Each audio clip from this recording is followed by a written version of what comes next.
So ayun, good morning. Good morning mga kagulong. So pakiapo tayo ngayon. Kukunin kasi natin yung padala galing ng Romblon. May pinadala si mother na prutas.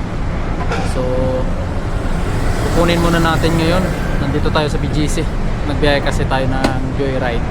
So alas 9 na. So ayun mga kagulong, biyahe na tayo. So connected na yung ating R1 na intercom dito sa ating Insta 360. Medyo mainit na pero maambon. Mainit na may kunting ambon. So dito na tayo nang galing sa may BGC. Papunta tayo ngayon ng Maynila sa may Mabuhay Padala Center. Doon talaga kasi ako nagpapadala ng mga bagahe or gamit kapag galing ng Romblon. So shoutout sa mga taga Mabuhay Padala Center. Kasi nasanay na tayo. Maganda kasi yung pakikitungo nila pagdating sa mga customer. So waiting na lang tayo dito sa may 30 seconds sa may St. Luke's.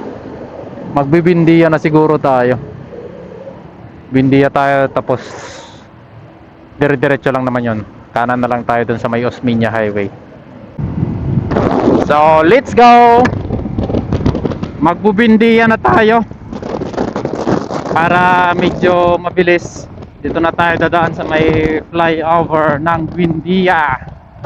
Yan, kapag galing kayo ng market, dire-diretso lang yung 30 second and then flyover.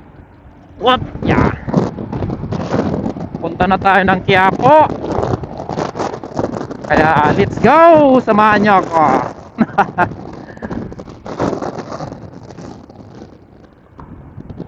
Whoop.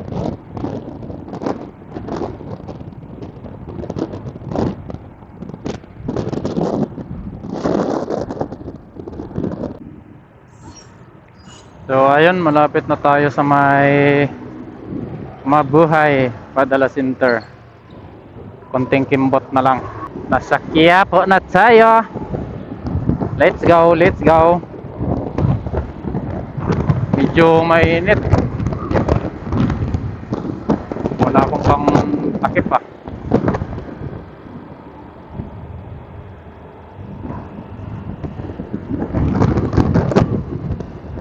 Buti na lang dito malamig yung hangin. Tsaka medyo makulimlim sa area na to ha. Titingnan natin kung mga nandito pa yung mga stall sa dati nating dinadaanan. Yung kwan nila dito, yung mga nagtitinda sa mga eskinita. Syempre si Yorme na yung mayor, kaya nilinis ulit yung Maynila. Check natin dito, marami dyan sa unahan mga nagtitinda ng mga cellphone, kung ano-ano. Titingnan natin dito kung meron mga nakatayong mga nagtitinda. Dati masikip yan dyan dati. Dito madalas dito dati may mga nagtitinda. Ayan, meron na lang yung mga kariton. Yun na lang. Dati ang hirap dyan sumingit kasi ayan, yung mga ganyan na lang, mga kariton. Ang hirap sumingit dati dyan kasi halos sa lubungan na kayo ng mga naglalakad na tao. Nasa gitna na kasi ng kalsada din. Kaya ayun, malaking bagay din. Malaking bagay din yung daanan ng sasakyan. Nagiging maginhawa. Yan, malapit na tayo sa may Mabuhay Padala Center. Dito lang yan sa CP de Guzman, Quiapo, Maynila. Dito na tayo. Ang bilis ni madam ah. Bumabangking ah.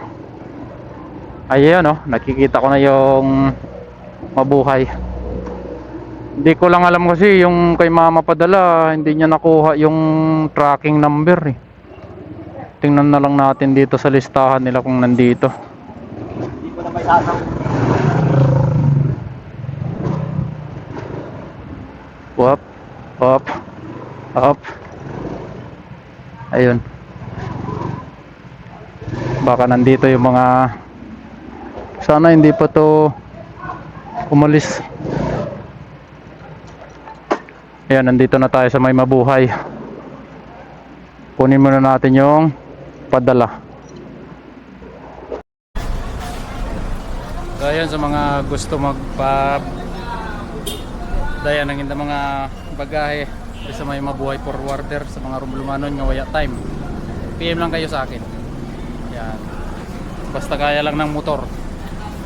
Ayan mga kagulong, ride safe.